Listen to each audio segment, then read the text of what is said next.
Hi friends.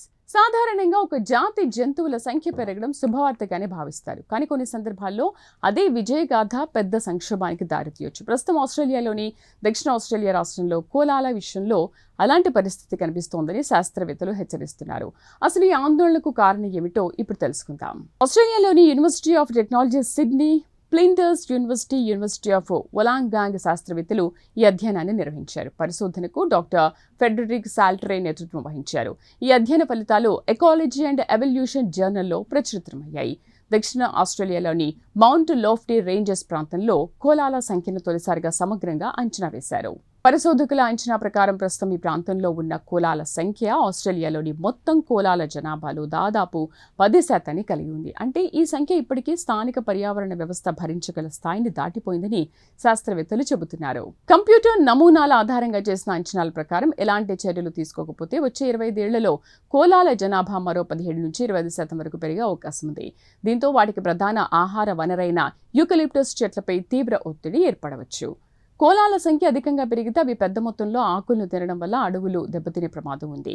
ఆహారం తగ్గిపోతే చివరికి వేలాది కోలాలు ఆకలితో అలమటించే పరిస్థితి ఏర్పడవచ్చని పరిశోధకులు హెచ్చరిస్తున్నారు.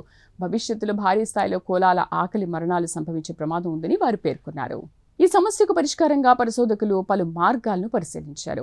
కోలాలను చంపడం లేదా ఇతర ప్రాంతాలకు తరలించడం వంటి చర్యలు ప్రజల్లో వ్యతిరేకతకు దారితీయొచ్చని వారు గుర్తించారు. అందుకే మరింత మానవీయమైన ప్రత్యామ్నాయాలపై దృష్టి సారించారు. కంప్యూటర్ స్టిమ్యులేషన్ల ప్రకారం అధిక సాంద్రత ఉన్న ప్రాంతాల్లో ప్రతి ఏడాది దాదాపు 22% వయోజన ఆడ కోలాలకు సంతానోత్పత్తి నియంత్రణ చర్యలు చేపడితే జనాభాను స్థిర స్థాయిలో ఉంచవచ్చని పరిశోధకులు గుర్తించారు.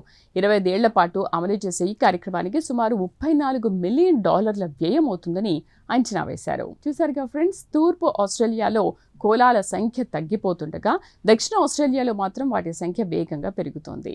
ఈ పరిస్థితి భవిష్యత్తులో ఆహార కొరత, అడవుల నష్టం, కోలాల ఆకలి మరణాలకు దారితీయొచ్చనే ఆందోళన వ్యక్తమవుతోంది. ఈ సమస్యను ముందుగానే గుర్తించి పరిష్కారం కనుగొనేందుకు యూనివర్సిటీ ఆఫ్ టెక్నాలజీ సిడ్నీ నేతృత్వంలోని శాస్త్రవేత్తలు కంప్యూటర్ నమూనాల ద్వారా పలు వ్యూహాలను విశ్లేషించారు. కోలాల సంక్షేమాన్ని కాపాడుతూ పర్యావరణ సమతుల్యతను కూడా నిలబెట్టే విధంగా సంతానోత్పత్తి నియంత్రణ కార్యక్రమం అత్యంత ప్రభావవంతమైన పరిష్కారంగా కనిపిస్తోందని వారు సూచిస్తున్నారు. ఈ ప్రత్యేక కథనంపై మీ అభిప్రాయాలు కామెంట్ ద్వారా తెలపండి. వీడియో నచ్చితే లైక్ చేసి ఛానల్ను సబ్స్క్రైబ్ చేయండి.